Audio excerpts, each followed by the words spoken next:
tanpa banyak basa-basi dan tanpa banyak grafis ya, kita langsung masuk ke pembahasan ya. Kali ini teman-teman, ini adalah hubungan antara kasus ya yang menimpa Bapak Joko Widodo, yaitu dugaan fitnah ya. Jadi Bapak Jokowi itu sebagai korban, tempatkanlah beliau adalah sebagai korban dan juga ya Roy Suryo CS itu sebagai terduga pelaku ataupun saat ini sudah berada pada status terdakwa. Jadi sebelumnya Roy Suryo merupakan terduga pelaku yang kemudian akhirnya jadi tersangka setelah ditetapkan 2 alat bukti ya.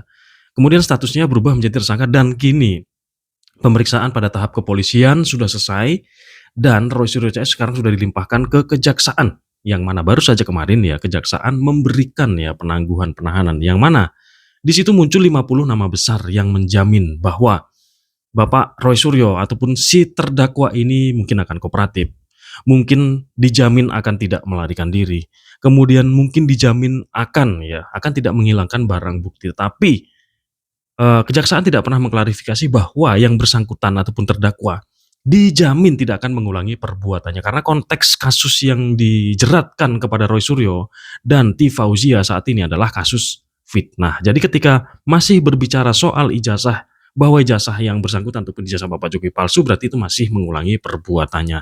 Nah, teman-teman, kita akan melihat ya ke titik kepentingannya. Jadi teman-teman, ya ketika saya melihat seorang presiden bernama Joko Widodo dan sekarang sudah menjadi mantan presiden ini begitu sangat diserang.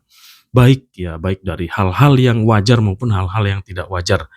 Mungkin teman-teman kalau saya memandang ya, serangan kepada Bapak Jokowi yang wajar itu teman-teman, mungkin orang berekspektasi bahwa Indonesia itu harus memiliki pemimpin yang gantengnya luar biasa, yang gagahnya luar biasa, yang mungkin secara terlihat komando, terlihat menyala seperti itulah kira-kira mungkin harapan masyarakat Indonesia yang ya ketika 2019 ya, ini Indonesia lagi-lagi dipimpin oleh orang kampung ya, orang yang mengaku dirinya bukan siapa-siapa. Namun di balik semua itu teman-teman, apakah itu saja yang mendasari bahwa Bapak Jokowi itu diserang oleh berbagai kalangan ya, oleh mahasiswa yang banyak sekali mendemo, oleh organisasi-organisasi yang banyak sekali kontradiktif ya dengan apa yang dilakukan oleh Pak Jokowi. Apakah sebatas hanya karena melihat bahwa Bapak Jokowi itu bukan siapa-siapa, bahwa Indonesia itu nggak layak dipimpin sama orang kampung? Apakah hanya sebatas itu? Nah, teman-teman, hari ini saya ingin menghubung-hubungkan semua itu dengan ilmu cocok ya, tetapi ini bukan ilmu cocok logi. Ini menurut pandangan saya adalah ilmu cocok aja, teman-teman ya. Cocok karena di balik serangan-serangan tersebut saya melihat ya beberapa hal besar yang dilakukan ya. Contoh, Indonesia itu teman-teman ya, berpuluh-puluh tahun ya menjadi konsumen ya dari RDMP ataupun dari kilang-kilang, kilang-kilang milik Amerika, kemudian kilang-kilang milik Singapura ya. Kita tahu ya bahwa negara kita adalah negara pengimpor solar. Dari mana? Dari Singapura ya teman-teman ya. Kemudian kita tahu bahwa negara kita adalah negara pengimpor gas LPG. Dari mana? Dari Amerika Serikat, betul ya teman-teman ya, bahwa semua itu berusaha untuk dihilangkan ketika Bapak Joko Widodo berusaha memimpin Indonesia dengan ya menerapkan yang namanya ketahanan. Karena yang namanya ketahanan ini akan mengacu kepada potensi-potensi yang ada di bumi kita sendiri untuk dijadikan kehidupan lah artinya teman-teman ya. Dengan adanya ya impor yang besar tadi, tentu kita semua memahami dan kita semua berlogika bahwa itu akan menekan nilai tukar rupiah. Jadi ya bagi teman-teman yang saat ini masih menyalahkan ya, mari kita selidiki alasan yang membuat rupiah tadi tertekan. Yang membuat tertekan di rupiah itu bukan karena banyak orang yang berpendapat ya, tanda kutip mohon maaf, bahwa Gibran adalah anak haram konstitusi, bukan itu. Kemudian yang membuat rupiah tertekan hari ini itu bukan karena demokrasi itu dicak-acak ya oleh keluarganya Pak Jokowi, bukan itu teman-teman ya. Yang membuat rupiah kita mengalami penurunan yang drastis dan luar biasa masif, itu adalah terjadi penjualan pada emiten-emiten besar. Yang mana kemudian penjualan tersebut dibarengi dengan pembelian pada emiten-emiten Singapura, sehingga kemudian dolar Singapura yang naik, rupiah kita yang melemah. Itu teman-teman salah satu indikator. Indikator berikutnya adalah banyaknya dan masifnya impor yang dilakukan oleh Negara Kesatuan Republik Indonesia untuk memenuhi kebutuhan masyarakatnya. Impor apa aja? Yuk kita simak ya. Ada impor LPG. Itu memenuhi 70% ya kebutuhan daripada LPG Indonesia.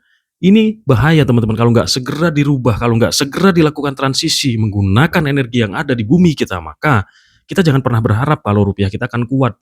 Kita jangan pernah berharap kalau ekonomi kita akan naik.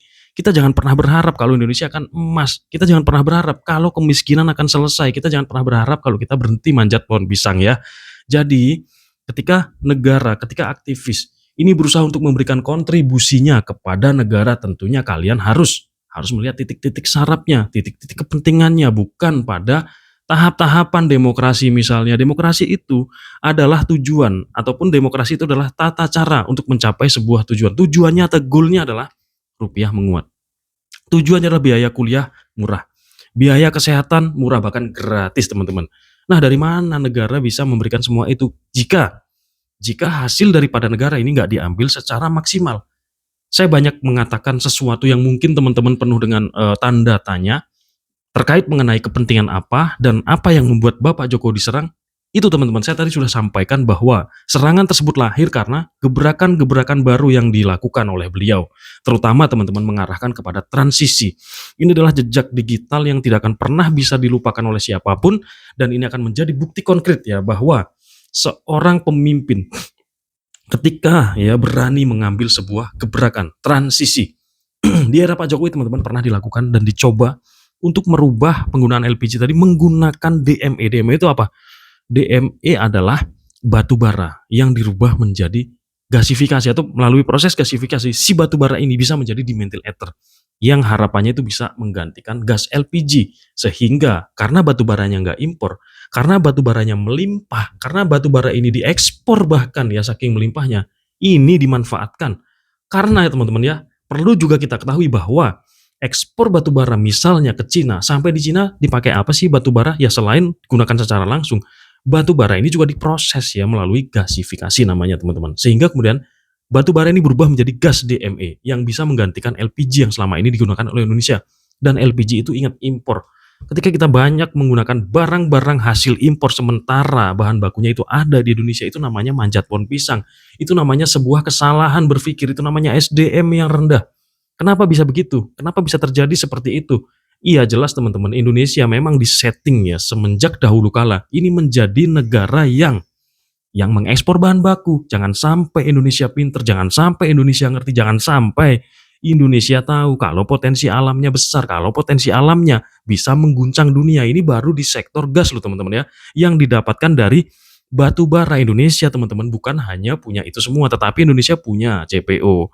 CPO itu nggak bisa tumbuh teman-teman di Uni Eropa, makanya ketika CPO tadi dimaksimalkan di Indonesia, yang meraung-raung itu Uni Eropa. Nah, teman-teman harus tahu kenapa mereka kok meraung-raung melalui isu deforestasi, mengirimkan antek asingnya ke Indonesia, mengisukan Indonesia ini akan rusak alamnya, akan banjir, nanti sawit-sawit tadi akan merusak alam. Kenapa demikian? Karena mereka terganggu bisnis biji bunga matahari. Ya, dalam 1 hektar biji bunga matahari itu nggak mampu menandingi 1 hektar minyak kelapa sawit. Ya, jadi teman-teman ya, untuk bisa bahkan ya teman-teman ya, produksi 1 hektar minyak ya dari kelapa sawit Indonesia itu harus setara dulu dengan bahkan 15 hektar biji bunga matahari. Segitu dahsyatnya teman-teman ya. Kita cukup tanam 1 hektar kelapa sawit ini bisa mengalahkan ya, ataupun setara dengan 15 hektar kebun biji bunga matahari.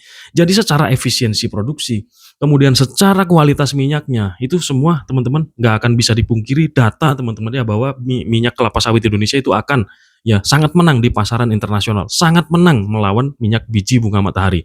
Nah, ketika mereka kalah, itu yang mereka lakukan terhadap Indonesia, seolah-olah Indonesia merusak alamnya, seolah-olah deforestasi gara-gara sawit ini. Padahal dengan Uni Eropa dan negara-negara yang mereka dukung menanam bunga matahari untuk menciptakan minyak, itu justru yang lebih merusak, itu justru yang lebih masif dalam deforestasi. Mereka nggak pernah menyadari kalau mereka sendiri justru merusak alam lebih kenceng, lebih tinggi daripada Indonesia.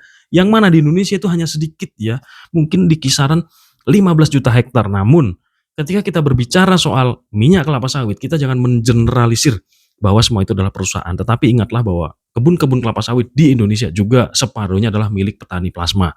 Yang mana ketika kalian ya menjas bahwa sawit itu jahat, berarti kalian menjas bahwa masyarakat Indonesia itu jahat. Jadi teman-teman, berpikir bijak dan kembali ke kepentingannya. Jangan langsung kita menyalah-nyalahkan pemerintah, menyalah-nyalahkan kebun sawit. Kita lihat dulu ada apa di balik itu semua. Itulah masyarakat yang cerdas namanya. Dan dari konten-konten seperti ini nantinya teman-teman, saya mengajak teman-teman untuk selalu menggunakan logika kita. Jangan mudah terpengaruh, jangan mudah terpancing, dan kita harus ingat apa kepentingannya, apa yang menjadi motivasi, dan siapa yang terganggu cuannya. Nah, kita kembali lagi ke Pak Jokowi. bahwa teman-teman, Pak Jokowi telah banyak melakukan hal-hal seperti mengambil blok Rokan, mengambil blok Mahakam, kemudian mengambil beberapa wilayah teman-teman yang harusnya, dan itu semua jarang sekali pemimpin yang berani, salah satunya adalah PT Freeport Indonesia. Yang kita ketahui ya bahwa sebelum Indonesia memiliki Presiden Jokowi, Indonesia hanya memiliki 9% ya sebagai pemilik bumi, sebagai pemilik sumber daya alam. Indonesia hanya punya saham 9%, lu bayangin ya. 91% lebih ya hasil daripada PT Freeport Indonesia ini lari dan terbang ke negara asing, ke Amerika teman-teman, karena PT Freeport adalah PT ataupun perusahaan yang berasal dari Amerika, sehingga wajar kalau masyarakat di Papua itu hidup susah. Karena begitu teman-teman, tata kelola yang salah ini yang membuat kemudian Bapak Jokowi ini merubah semuanya, sehingga dari perubahan-perubahan yang ada, yang meraung-raung adalah mereka yang diganggu kepentingannya, dan kepentingan tadi sekarang diserahkan kepada Indonesia teman-teman ya, untuk sila yang kelima tujuannya, yaitu keadilan bagi seluruh rakyat Indonesia. Sehingga kita semua saat ini harus wajib ya memiliki satu pemikiran bahwa persatuan Indonesia harus kita tegakkan, persatuan Indonesia harus kita pupuk dan harus kita suburkan tumbuh supaya kita bisa melawan antek-antek asing tersebut yang saat ini itu mengganggu pemerintah dengan cara-cara yang kotor, dengan cara-cara yang tidak logis. Dan kita sebagai masyarakat yang logis, mari kita bersama-sama rapatkan barisan, dan sampai berjumpa pada konten selanjutnya. Jangan lupa subscribe. Terima kasih, bye-bye.